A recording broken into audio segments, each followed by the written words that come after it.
ఈరోజు సుమారుగా 16,000 మందికి ఉద్యోగాలు కల్పిస్తున్న వ్యక్తి మోహన్ రెడ్డి గారు. కేవలం మన దేశం, కేవలం మన రాష్ట్రం, మన దేశమే కాదు, 22 దేశాల్లో ఈరోజు సైంట్ కంపెనీని నడిపిస్తున్న వ్యక్తి మోహన్ రెడ్డి గారు. ఈరోజు ఆయన కంపెనీ సిఎస్ఆర్ నిధుల నుంచి సుమారుగా 8 కోట్ల రూపాయలు ఖర్చు పెట్టి 50 ప్రభుత్వ పాఠశాలల్లో ఏఐ ల్యాబ్స్ కి ఏర్పాటు చేసిన వ్యక్తి మోహన్ రెడ్డి గారు. ఇక్కడ మీరందరూ అనుకోవచ్చు ఏఐ వల్ల మాకేంటని. మీరందరూ ఇక్కడ కూర్చున్న పిల్లలు యూఆర్ అవర్ ఫ్యూచర్.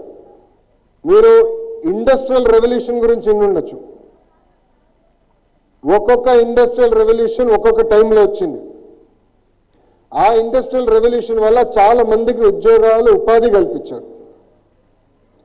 ఈ ఐటీ రంగం వల్ల చాలా మందికి, ఒక ఆంధ్ర రాష్ట్రంలోనే కాదు, తెలంగాణలో కాదు, భారతదేశంలోనే, ప్రపంచంలో తెలుగు వాళ్ళకి మెరుగైన అవకాశాలు వచ్చినాయి. ఇప్పుడు ఒక ఇండస్ట్రియల్ రెవల్యూషన్ రాబోతుంది. ఆ ఇండస్ట్రియల్ రెవల్యూషన్ పేరే ఏఐ, ఆర్టిఫిషియల్ ఇంటెలిజెన్స్. ఈ ఏఐ వల్ల మనం చేస్తున్న రెగ్యులర్ పనులన్నీ కూడా టెక్నాలజీ చేసే పరిస్థితికి వచ్చింది. సో మారుతున్న క్రమంలో మన కరికులంలో మార్పు రావాలి, మన ల్యాబ్స్లో మార్పు రావాలనేది బలంగా ప్రభుత్వం నమ్ముతుంది.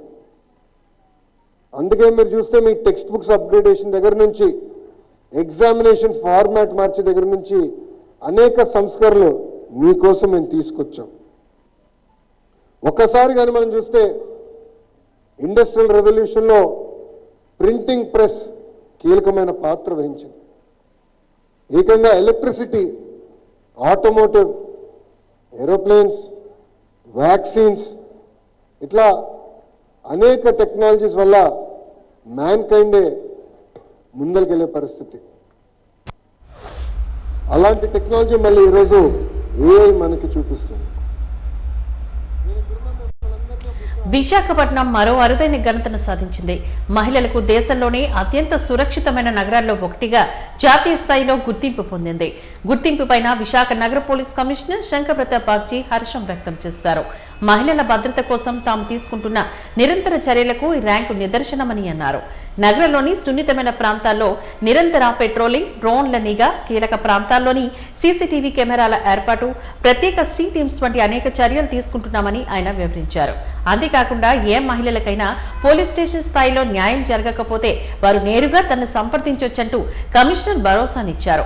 బాధితులు ఎప్పుడైనా నా మొబైల్ ఫోన్ కు కాల్ చేయవచ్చు లేదా అర్ధరాత్రి వరకు ఆఫీసులో నన్ను నేరుగా కలవచ్చని ఆయన స్పష్టం చేశారు. మన ఇండియాలో వైరల్ అయిపోతుంది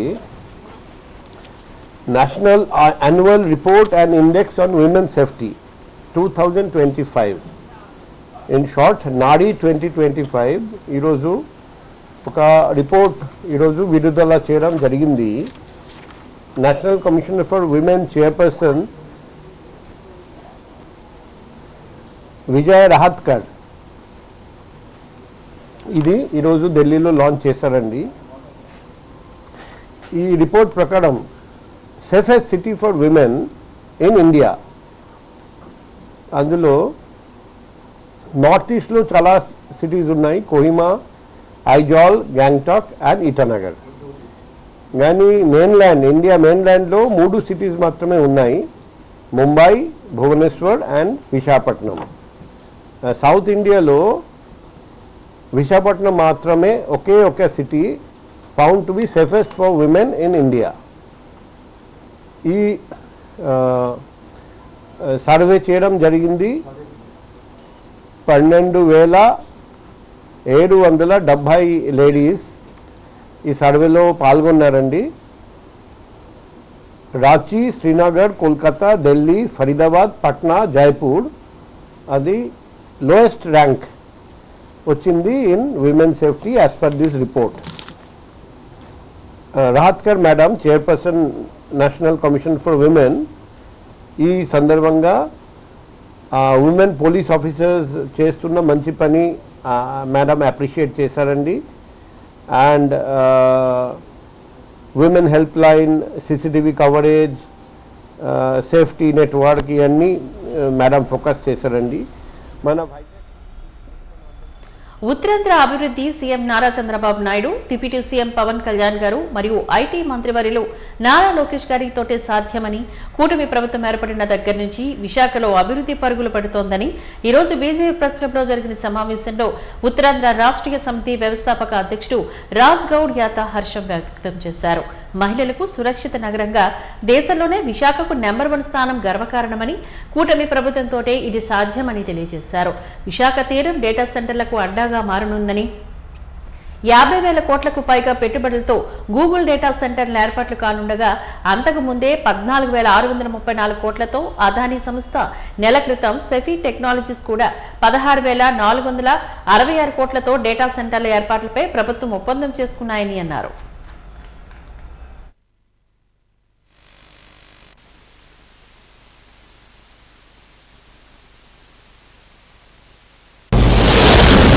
ఈరోజు ప్రెస్ మీట్కు ముఖ్య కారణం ఏంటంటే ఉత్తరాంధ్ర అభివృద్ధి, ఉత్తరాంధ్ర వెనుకబాటును జయించి ఉత్తరాంధ్ర అభివృద్ధి చెందుతుందంటే దానికి ముఖ్య కారణం కూటమి ప్రభుత్వం, మన ముఖ్యమంత్రి వర్యులు నారా చంద్రబాబు నాయుడు గారు, ఉప ముఖ్యమంత్రి వర్యులు పవన్ కళ్యాణ్ గారు, ఐటీ శాఖ మంత్రి లోకేష్ గారు. ఈరోజు ఉత్తరాంధ్ర వలసలు పోతూ ఉద్యోగాలు లేక నిరుద్యోగ యువత అల్లాడుతున్న సమయంలో అనేక గవర్నమెంట్ పోస్టులు తీసి ఈరోజు నిరుద్యోగ యువతకి అవకాశం కల్పించారు. అదేవిధంగా విశాఖపట్నంలో ఈరోజు గూగుల్ డేటా సెంటర్ 50,000 కోట్ల పైచిలకు నిధులతో వస్తుంది. ఇంతకు ముందు అదానీ డేటా సెంటర్ 14,000 పైచిలకు కోట్లతో వచ్చింది. సిఫీ డేటా సెంటర్ కూడా 16,000 కోట్లతో మొత్తం 81,000 కోట్ల రూపాయలు పెట్టుబడులు ఈ విశాఖ నగరానికి వచ్చాయంటే ఇక్కడున్న నిరుద్యోగ యువతకి ఎన్నో ఉపాధి అవకాశాలు కలగబోతున్నాయి. దీనికి మేము ఈ చొరవ తీసుకున్న నారా లోకేష్ గారికి, ఉత్తరాంధ్ర ప్రాంతం నుంచి పవన్ కళ్యాణ్ గారికి, ముఖ్యమంత్రి గారికి జీవితాంతం రుణపడి ఉంటామని తెలియజేసుకుంటున్నాం. కృతజ్ఞతాభినందనలు తెలియజేసుకుంటున్నాం. వరుస ప్రమాదాల్లో ఆర్టీసీ విశాఖ నగరంలో శాంతిపురం వద్ద శుక్రవారం తెల్లవారుజామున ఆర్టీసీ బస్సు దగ్ధమైంది. షార్ట్ సర్క్యూట్ కారణంగా ఈ ప్రమాదం జరిగినట్లుగా తెలుస్తోంది. మంటలు గమనించిన డ్రైవర్ వెంటనే బస్సును నిలిపివేశాడు. ప్రయాణికులంతా దిగిపోవడంతో ఎలాంటి ప్రాణ నష్టం జరగలేదు. దీంతో ప్రయాణికులంతా ఊపిరి పీల్చుకున్నారు. ఈ సంఘటన స్థానిక పెట్రోల్ బంక్ పక్కనే జరగడంతో స్థానికులు ఆందోళనకు గురయ్యారు. విశాఖలోని 4th టౌన్ కూర్మానపాలెం నుంచి విజయనగరం వెళ్తున్న బస్సులోని అకస్మాత్తుగా మంటలు చెలరేగాయి. అప్రమత్తమైన డ్రైవరు బస్సును నిలిపివేసి ప్రయాణికులను కిందకి దింపేశారు. మంటలు వేగంగా వ్యాపించడంతో బస్సు పూర్తిగా దగ్ధమైంది. పెను ప్రమాదం నుంచి బయటపడ్డామంటూ ప్రయాణికులు ఊపిరి పీల్చుకున్నారు.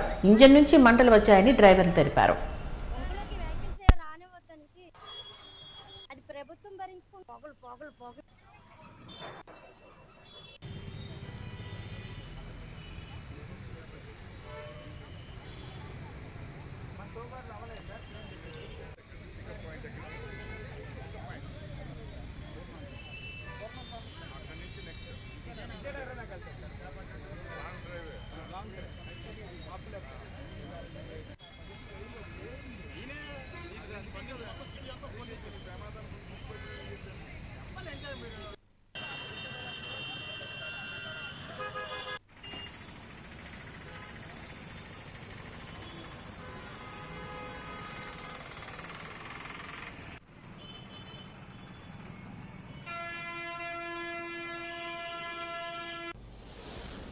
యాక్చువల్గా ఈరోజు పొద్దున్న జరిగిన బస్సు ప్రమాదం గురించి మేము కూడా చింతిస్తున్నాం.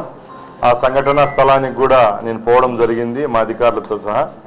ముఖ్యంగా ఏపీఎస్ఆర్టీసీలో ఒక సిస్టమ్ ఉంటుందండి. ఏదైనా బస్సు ప్రమాదానికి గురైతే దాన్ని ఒక లాస్ట్ 1 year 1.5 year హిస్టరీ చూస్తాము. ఆ హిస్టరీ రికార్డ్స్ కూడా మీకు కావాలంటే బహిర్గతం చేస్తాం. ఆ బస్సు మీద ఏ విధమైన పొరపాట్లు ముందు ఇప్పుడు ఏదైతే ఎలక్ట్రికల్ వల్ల షార్ట్ సర్క్యూట్ వల్ల ప్రమాదం జరిగిందంటాము అట్లా ముందు ఎప్పుడైనా మా నోటీసులకు కానీ అక్కడ పనిచేస్తున్న వాళ్ళ నోటీసులో లేదు.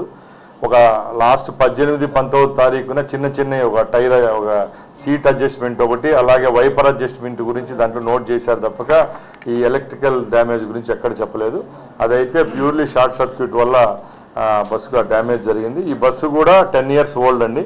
8.5 లక్షల కిలోమీటర్లు తిరిగిన బస్సు. మా దాంట్లో 15 లక్షల వరకు తిరిగే బస్సులు కూడా ఆపరేట్ చేసే సిస్టమ్ ఒకటి ఉంది. ఆ తర్వాత స్క్రాప్కు పోయేదానికి ఉంది. కాబట్టి ఇది కేవలం షార్ట్ సర్క్యూట్ ప్రమాదం వల్ల జరిగింది. ఆ దేవుని దయ వల్ల ఎక్కడ ఏ విధమైన హ్యూమన్ డ్యామేజ్ జరగలేదు. అక్కడ ఎవరైతే ఈరోజు డ్రైవర్గా ఉన్నాడో ఆ అబ్బాయి కొంచెం ఉండడం, ఆ పెట్రోల్ బంక్ దగ్గరలో ఉండడం, అలాగే హై టెన్షన్ వైర్లు ఉండడం వల్ల కూడా అక్కడ అప్పటికప్పుడు సిబ్బంది పోలీస్ అయితేనేం ఫైర్ సేఫ్టీ వాళ్ళు అయితే తక్షణమే రావడం, బస్సు అయితే డ్యామేజ్ అయింది కానీ ఎక్కడ క్షతగాత్రులు కానీ సింగిల్ పాయింట్. రాష్ట్ర కల్చరల్ వింగ్ సెక్రటరీగా కంటుముచ్చు సాగర్ నియమితులైన సందర్భంలో మాజీ ఎమ్మెల్యే వాసుపల్లిని కలిసి గజమాలతో ఘనంగా సత్కరించారు. ఆసిల్మెట కార్యాలయంలో శుక్రవారం వార్డు అధ్యక్షులు దక్షిణ వైసీపీ శ్రేణులతో వాసుపల్లిని మర్యాదపూర్వకంగా కలిసి కృతజ్ఞతలు తెలియజేశారు. ఈ సందర్భంగా వాసుపల్లికి గణేష్ కుమార్ మాట్లాడుతూ వైఎస్ఆర్సీపీ కుటుంబంలో నిస్వార్థ సేవలు అందిస్తున్న కంటుముచ్చు సాగర్ మరింత పదవులు అధిరోహించాలని కోరారు. అభినందనలు తెలియజేస్తూ తనకు వేసిన గజమాలను మళ్లీ సాగర్ తో కలిపి వేసుకుని వాసుపల్లి అభినందనలు తెలిపారు. అనంతరం రాష్ట్ర కల్చరల్ వింగ్ సెక్రటరీగా కంటుముచ్చు సాగర్ మాట్లాడుతూ కష్టపడి పనిచేసే వారిని గుర్తించి వాసుపల్లి గణేష్ కుమార్ వైసీపీ పెద్దలు జననేత జగన్ అన్నకు ప్రత్యేక కృతజ్ఞతలు తెలిపారు. అలాగే అందచేసిన ఈ పదవిని బాధ్యతగా అహర్నిశలు పార్టీ అభివృద్ధికి ఎప్పట్లాగే కష్టపడి చేస్తానని కంటుముచ్చు సాగర్ తెలిపారు. ఈ కార్యక్రమంలోని విశాఖ బీసీ జిల్లా అధ్యక్షులు సనపల రవీంద్ర భారత్, వివిధ వార్డు అధ్యక్షులు మహమ్మద్ సఖీల్, పీతుల వాసు, పుత్తబద్దుల రమేష్, గురజాపు రవి, ముజీబ్ ఖాన్, ఆనంద్ మరియు సీనియర్ నాయకులు లండా రమణ, కాకి పద్మ తదితరులు పాల్గొన్నారు. సాధారణ కార్యకర్తల్ని నాయకులుగా తీర్చిదిద్దే ఏకైక నాయకుడు మా వాసుపల్లి గణేష్ కుమార్ గారు. కార్యకర్త స్థాయి నుంచి దేవస్థానం ధర్మకర్తగా ఈరోజు రాష్ట్ర స్థాయి నాయకుడిగా నన్ను ఈరోజు ఈ కుర్చీలో కూర్చోబెట్టారంటే అది మా గురువర్యులు శ్రీ వాసుపల్లి గణేష్ కుమార్ గారి దయ. శ్రీ జగన్మోహన్ రెడ్డి గారు ఆదేశాల మేరకు అలాగే మా వాసుపల్లి గణేష్ కుమార్ గారి ఆశీస్సులతో రాబోయే 2027 జమిలీ ఎన్నికల్లో కానీ అలాగే 2029 ఎన్నికల్లో కానీ వైఎస్ఆర్సీపీ పార్టీ బలోపేతానికి కృషి చేస్తూ రాబోయే ఎన్నికల్లో రాష్ట్రంలో మళ్ళీ జగన్మోహన్ రెడ్డి గారిని ముఖ్యమంత్రిగా చూస్తూ మా విశాఖ దక్షిణ నియోజకవర్గంలో వాసుపల్లి గణేష్ కుమార్ గారిని ఎమ్మెల్యేగా అలాగే రాష్ట్ర మినిస్టర్గా చూస్తూ మేము సాయి శక్తులుగా ప్రయత్నిస్తామని చెప్పి అందరికీ నన్ను ఈ స్థానంలో కూర్చోబెట్టిన ప్రతి ఒక్కరికి కూడా పేరు పేరున ధన్యవాదాలు తెలియజేస్తాను. ఈరోజు మా తమ్ముడు 36వ వార్డు కంటుముచ్చు సాగర్ జాలర కమ్యూనిటీకి నాయకత్వం వహిస్తున్నటువంటి నాయకుడు, జాలర కమ్యూనిటీ నుండి వచ్చిన నాయకుడు.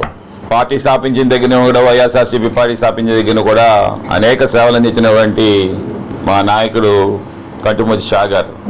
కానీ దురదృష్టం నాయకుల్ని తొక్కేయడం కొంతమందికి ఏదో ఒక శాడిజం, వాళ్ళ నాయకత్వాన్ని పైకి రానివ్వకుండా అంచేయడం ఒక శాడిజం. చేద్దామని అనుకునే నాయకుడు వచ్చినా కానీ దాన్ని అడ్డుపడి అంచేసే కొంత శాడిజం. పలు అభివృద్ధి కార్యక్రమంలో పాల్గొనేందుకు విశాఖ చేరుకున్న విద్యా ఐటీ శాఖల మంత్రి నారా లోకేష్ గురువారం సాయంత్రం విశాఖ పార్టీ కార్యాలయానికి పెద్ద ఎత్తున తరలివచ్చిన ప్రజలు కార్యకర్తలను అడిగి కలుసుకున్నారు. ప్రతి ఒక్కరిని ఆప్యాయంగా పలకరించి వివిధ సమస్యలపై వారి నుంచి స్వయంగా అర్జీలను స్వీకరించారు. ప్రతి విజ్ఞప్తిని పరిశీలించారు. ఆయా సమస్యల త్వరితగతిన పరిష్కారానికి కృషి చేస్తామంటూ హామీనిచ్చారు. అనంతరం అందరితో కలిసి ఫోటోలు దిగారు.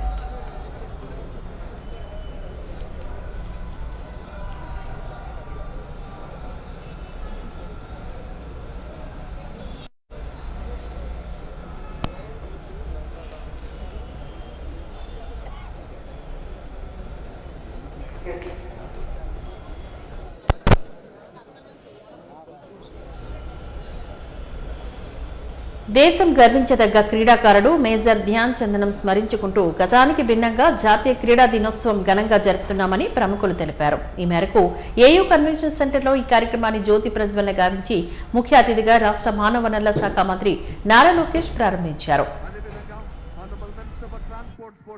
మినిస్టర్ శ్రీ కింజరపు రామ్మోహన్ నాయుడు గారు రాష్ట్ర విద్య ఐటీ ఎలక్ట్రానిక్స్ ని పురస్కరించుకొని ఈనాటి కార్యక్రమాన్ని జ్యోతి ప్రజ్వలనతో శుభాభ్యర్థిస్తున్నాం. I request Honorable Minister for HRD Education, Major Dhyan Chand, teamwork and perseverance, కీర్తి ప్రతిష్టలను ధరణితల నలుచెరుగులా వ్యాపింపజేస్తున్నటువంటి The wizard and my PS Girish IAS garu VCN MD SAP to give his మరియు ఫిట్నెస్ చెప్తున్నాం మన యువ నాయకులు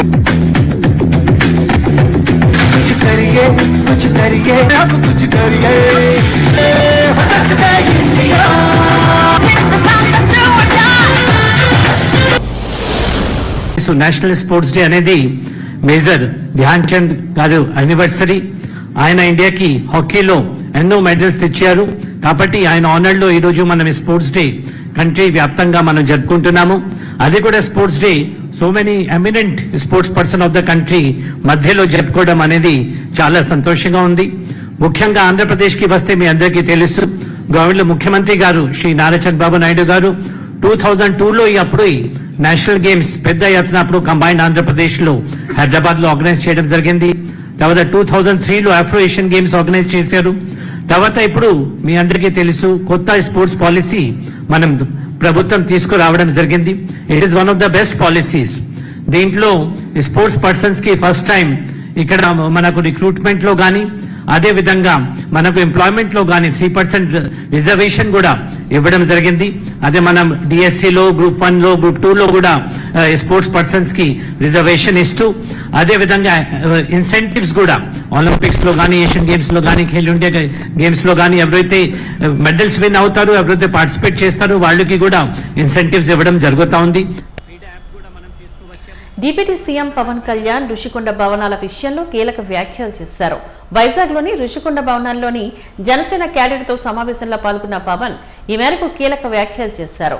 రుషికొండ భవనాలు ప్రభుత్వ ఆస్తి అని, టూరిజం శాఖ ఆస్తి అని అన్నారు పవన్. ఇకపైన రుషికొండ ప్యాలెస్లు అంటూ మాట్లాడుకోవడం అనవసరమని అన్నారు. ఈ కట్టడాలను అద్భుత ఆదాయ వనరుగా మార్చాలని పేర్కొన్నారు. 450 కోట్లు ఖర్చు చేసిన ఈ భవనాల నుంచి కనీసం 700 కోట్ల ఆదాయం వచ్చేలా చేయాలని అన్నారు పవన్.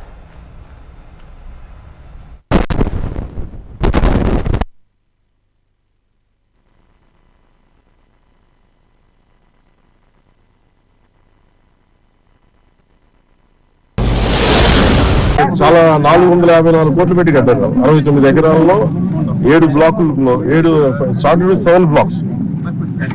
7 బ్లాక్స్ నిర్మాణానికి వాళ్ళు చేశారు. అది కూడా ఏం చేశారంటే ఎక్స్టెన్షన్ ఆఫ్ ఎగ్జిస్టింగ్ రిసార్ట్ కింద చెప్పారు. వాళ్ళు గవర్నమెంట్ జీవోలో ఏముందంటే existence redevelopment of existence resort. That's how they have raise the bill. దాంట్లో 2 బ్లాకులే పెట్టారు. ఫస్ట్ వాళ్ళు పెట్టింది ఏంటంటే 7 బ్లాక్స్ లో బడ్జెట్ ఒకదానికి 90 పైన, ఇంకో దానికి 70 పైన, 2 ఫేజెస్ లో ఇంతే. వాళ్ళు స్టార్ట్ చేసినప్పుడు 164 కోట్ల రూపాయలు, 164 కోట్ల రూపాయలతోటి 7 బ్లాక్స్ ప్లాన్ చేశారు. కట్టేటప్పటికి అది ఆ 7 బ్లాక్స్ గా పూర్తి చేయలేదు. 4 బ్లాకులకి అంటే మనం చూస్తే 4 బ్లాక్ అంటే బిల్డింగ్ కాదు, residential block is 1, CMO office is 1. ఇవన్నీ కూర్చొని అలాగా వాళ్ళు 7 బ్లాకులు ప్లాన్ చేసుకుంటే 4 బ్లాకులే కట్టారు. 7 బ్లాకులకి వాళ్ళు ప్లాన్ చేసినప్పుడు 92 కోట్లు ఫస్ట్ ఫేజ్, రెండో ఫేజ్ 53 కోట్లు, రెండో 160 కోట్లు వాళ్ళ ఒరిజినల్ ప్లాన్. ఏదైనా సరే ఒక 2 నెలలు కానీ 454 కోట్లు మీరు ఒకసారి చెప్పాల్సింది 4 బ్లాకులకి 454 కోట్లు అయింది. ఒరిజినల్ ప్లాన్ ఎంత మనీ వచ్చింది ఇవన్నీ స్త్రీ శక్తి పథకాన్ని విశాఖలో అత్యధికంగా వినియోగిస్తున్నారంటూ రవాణా శాఖ మంత్రి రాంప్రసాద్ రెడ్డి అన్నారు. రోజుకు 2 లక్షల మంది మహిళలు ప్రయాణిస్తూ రాష్ట్రంలోని విశాఖ ప్రథమ స్థానంలో నిలిచిందని చెప్పారు. రాష్ట్ర వ్యాప్తంగా 2 కోట్లకు పైగా మహిళలు ప్రయాణించారని తెలిపారు. స్త్రీ శక్తి పథకం ప్రభుత్వానికి భారం కాదని బాధ్యతగా నిర్వహిస్తున్నామని వెల్లడించారు.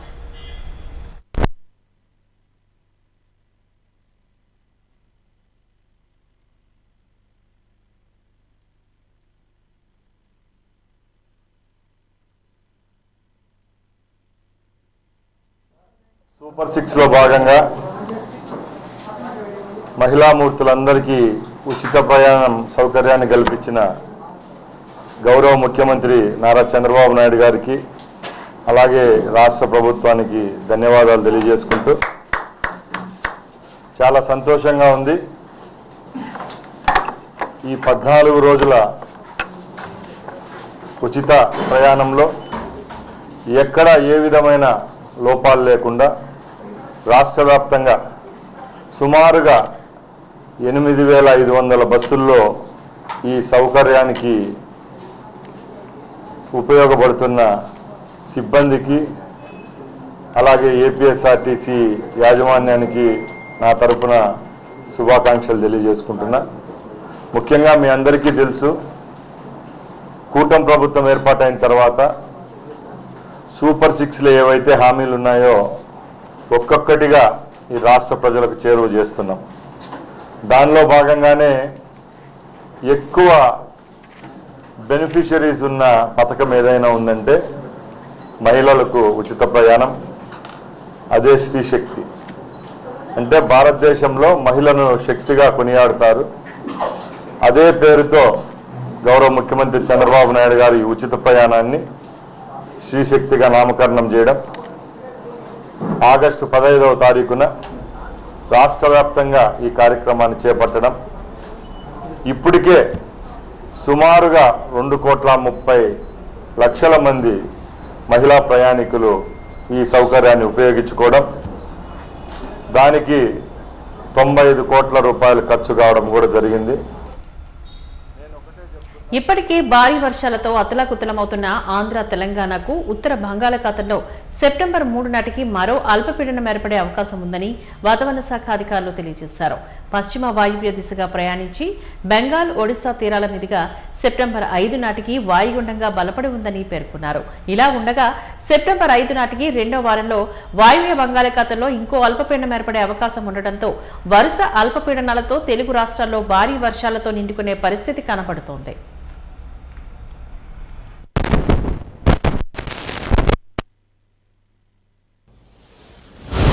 ఛత్తీస్గఢ్ మధ్య ప్రాంతాలపై ఉన్న అల్పపీడనం మధ్యప్రదేశ్ ఆగ్నేయ ప్రాంతాల్లో బలహీనపడింది. అది ప్రస్తుతానికి విదర్భ పరిసర ప్రాంతాలలో ఉపరితల ఆవర్తనంగా కొనసాగుతుంది.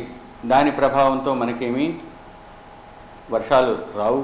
కానీ నిన్న ఉన్న 17 డిగ్రీల అక్షాంశం వద్ద ఉన్న షియర్ జోన్ అది కూడా బలహీనపడింది. ఇప్పుడు ప్రస్తుతానికి దక్షిణ ఛత్తీస్గఢ్ నుంచి ఉత్తర కేరళ వరకు ఒక ఉపరితల ద్రోణి కొనసాగుతుంది. ఇది విదర్భపై ఉన్న ఉపరితల ఆవర్తనం మీదుగా మరియు అంతర్గత కర్ణాటక మీదుగా 5.8 నుంచి 7.6 కిలోమీటర్ల ఎత్తు వరకు కొనసాగుతూ ఉంది. ఈ పరిస్థితుల వల్ల రాష్ట్రంలో రాబోయే 24 గంటల్లో కొన్ని ప్రాంతాలలో తేలికపాటి నుంచి మోస్తరు వర్షపాతం నమోదయ్యే అవకాశం ఉంది. రేపు కూడా అదే పరిస్థితి కొనసాగే అవకాశం ఉంది. కానీ 3వ రోజు, 5వ రోజు, 6వ రోజు, ఈ రోజు నుంచి 3వ రోజు అంటే 31, 5, 6 అంటే సెప్టెంబర్ 2, సెప్టెంబర్ 3వ తేదీల్లో రాష్ట్రంలో వర్షపాతం యొక్క క్షేత్రీయ విస్తృతి పెరిగే అవకాశం ఉంది. అనగా తేలికపాటి నుంచి మోస్తరు వర్షాలు పడే ప్రాంతాలు పలు ప్రాంతాలుగా ఉండే అవకాశం ఉన్నది. రాబోయే 5 రోజులు కూడా రాష్ట్రంలో ముఖ్యంగా కోస్తా జిల్లాలలో 30 నుంచి 40 వరకు వేగంతో సుస్థిరమైన బలమైన ఈదురుగాలు వీచే అవకాశం, బలమైన గాలులు వీచే అవకాశం ఉంది. మరియు ఉరుములు మెరుపులు కూడా కోస్తా జిల్లాలపై తదుపరి 5 రోజులు కూడా ఉండే అవకాశం ఉన్నది. 2వ తేదీ తరువాత ఒక ఉపరితల ఆవర్తనం ఏర్పడే అవకాశం మళ్ళీ వాయువ్య బంగాళాఖాతం లేదా ఉత్తర బంగాళాఖాత పరిసర ప్రాంతాల్లో ఉంది. దాని యొక్క ఎవల్యూషన్ని పరిణామాన్ని తర్వాత తెలియజేయడం జరుగుతుంది. ఇప్పుడున్న పరిస్థితుల్లో రాష్ట్రంలో ఉత్తర కోస్తా జిల్లాల్లో 5వ రోజు, 6వ రోజు అనగా సెప్టెంబర్ 2, సెప్టెంబర్ 3 ఉత్తర కోస్తా జిల్లాల్లోని 1-2 చోట్ల భారీ వర్షానికి ఆస్కారం కనిపిస్తుంది. ఇక తీరం వెంబడి తీరం ఆవల ఎలా ఉన్నాయంటే, ఈరోజు ఉత్తర కోస్తా తీరం వెంబడి కాకుండా కొంచెం తీరానికి దూరంలో 40 నుంచి 50 కిలోమీటర్లు, గరిష్టంగా 60 కిలోమీటర్ల వేగంతో ఈదురుగాలు వీచే అవకాశం ఉంది. ఇక తదుపరి 4 రోజులు కూడా తీరానికి ఆవల మొదటి 2 రోజులు, తదుపరి 3 రోజులు తీరానికి ఆనుకొని అటువంటి పరిస్థితి ఉన్నందువల్ల మత్స్యకారులు తదుపరి 5 రోజుల్లో మొదటి 2 రోజులు తీరానికి ఆవల, తదుపరి 3 రోజులు తీరానికి దగ్గర కూడా వేటకు వెళ్లవద్దని మత్స్యకారులను హెచ్చరించారు. ముఖ్యమంత్రి చంద్రబాబు నాయుడు, ఉప ముఖ్యమంత్రి పవన్ కళ్యాణ్, ఐటీ శాఖ మంత్రి నారా లోకేష్లు విశాఖపట్నం పర్యటనలో ఉన్నారు. అసెంబ్లీ ఎన్నికల్లో వీరు విశాఖకు ప్రజలకిచ్చిన ప్రధాన వాగ్దానాలపై ప్రకటన చేయాలి అంటూ డిమాండ్ చేస్తూ వామపక్ష పార్టీలు నేడు జీవీఎంసీ గాంధీ విగ్రహం వద్ద ధర్నాను నిర్వహించాయి. ఈ కార్యక్రమాన్ని ఉద్దేశించి సిపిఎం జిల్లా కార్యదర్శి ఎం జగ్గునాయుడు, సిపిఐ జిల్లా కార్యదర్శి SK Rehman, CPI MLA New Democracy Visakha Vizianagaram area కార్యదర్శి M Venkateswarlu, CPI ML Prajapur జిల్లా కార్యదర్శి కె దేవసహాయాలు మాట్లాడుతూ అసెంబ్లీ ఎన్నికల సందర్భంగా చంద్రబాబు నాయుడు, పవన్ కళ్యాణ్ విశాఖ స్టీల్ ప్లాంట్ ను ప్రభుత్వ రంగాల్లో కాపాడుతాం, సొంత గనులు సాధించి లాభాల బాట పట్టిస్తాం, నిర్వాసితులకు ఉద్యోగాలను కల్పిస్తాం, యువతకు ఉపాధి పెంచుతామని వాగ్దానం చేశారని, కేంద్ర మోదీ ప్రభుత్వం ఈఓఐ పేరుతో విశాఖ ఉక్కులో కీలక విభాగాలను 46 ముక్కలు చేసి ప్రైవేటీకరిస్తుంది, ఈఓఐ ఆపుతామని వీరు ప్రకటన చేయాలని అన్నారు. ముఖ్యమంత్రి చంద్రబాబు గారు, ఉప ముఖ్యమంత్రి పవన్ కళ్యాణ్ గారు, ఐటీ శాఖ మంత్రి నారా లోకేష్ గారు విశాఖపట్నంలో ఉన్నారు. ఈ కూటమి నాయకులు ఎన్నికల ముందు విశాఖపట్నానికి కొన్ని ముఖ్యమైనటువంటి హామీలు ఇచ్చారు. ఈ హామీల్లో 4 ముఖ్యమైనటువంటి హామీల విషయంలో ముఖ్యమంత్రి, ఉప ముఖ్యమంత్రి ఈరోజు వెంటనే ప్రకటన చేయాలని చెప్పి డిమాండ్ చేస్తూ వామపక్ష పార్టీలుగా ఈరోజు మీ కార్యక్రమాన్ని చేపడతా ఉన్నాం. మొదటిది, వైజాగ్ స్టీల్ ప్లాంట్ని ప్రభుత్వ రంగంలో కాపాడుతాం, దాని లాభాలు బాట పట్టిస్తామని చెప్పన్నారు. 5 ఏళ్ళు అవుతా ఉంది. మీరు అధికారం చేపట్టి 2వ సంవత్సరం నడుస్తూ ఉంది. ప్రైవేటీకరణ ఆగలేదు సరి కదా, దీన్ని 46 విభాగాలుగా ముక్కలు చేసి యూఐ పేరు మీద ప్రైవేట్ కట్టబెట్టే దానికోసం కేంద్రంలో మోడీ ప్రభుత్వం ఒడిగట్టింది. దీన్ని మీరు ఆపుతారా లేదా? ఆపుతామని చెప్పని ఈరోజు ప్రకటన చేయాలని చెప్పి డిమాండ్ చేస్తున్నాం. మేము ఉద్యోగ అవకాశం పెంచుతామని చెప్పి అన్నారు. ఈరోజు ఉన్న ఉద్యోగాల్ని స్టీల్ ప్లాంట్ 5,000 మంది కాంట్రాక్ట్ కార్మికులు తొలగించారు. ఏమంటే మనుషులు ఎక్కువ మంది అయిపోయినట్టున్నారు. మనుషులు ఎక్కువ మంది అయిపోతే మరి బీహార్ నుంచి, యూపీ నుంచి, జార్ఖండ్ నుంచి ఇతర రాష్ట్రాల నుంచి ఎందుకని కాంట్రాక్ట్ తీసుకొచ్చి జాయిన్ చేస్తున్నారు. కానీ మీరు చెప్పిన దానికి చేస్తున్న ఆచరణ విరుద్ధంగా ఉంది. ఇక్కడ 5,000 మంది కాంట్రాక్ట్ కార్మికుల్ని విధుల్లో తీసుకుంటామని చెప్పి ప్రకటన చేయాలని చెప్పి డిమాండ్ చేస్తున్నాం. వాది న్యూస్ ముగించే ముందు ముఖ్యాంశాలు మరొకసారి చూద్దాం. విశాఖ పర్యటనలో భాగంగా పలు అభివృద్ధి కార్యక్రమాలకు శ్రీకారం చుట్టిన సీఎం, రాష్ట్ర ఐటీ శాఖ మంత్రి. రానున్న 4 సంవత్సరాల్లో విశాఖ రూపురేఖలే మారుస్తామంటూ వెల్లడించిన నారా చంద్రబాబు నాయుడు, తనయుడు లోకేష్. వరుస ప్రమాదాలతో విశ్వాసాన్ని కోల్పోతున్న ఏపీఎస్ఆర్టీసీ. విశాఖ నగర హైవేపై అకస్మాత్తుగా బస్సులోని మంటలు చెలరేగిన వైనం.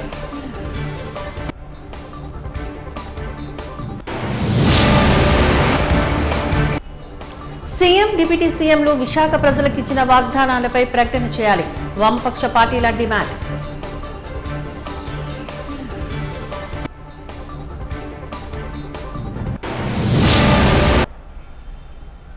వాజీ న్యూస్ ఇంతటితో సమాప్తం. నమస్కారం.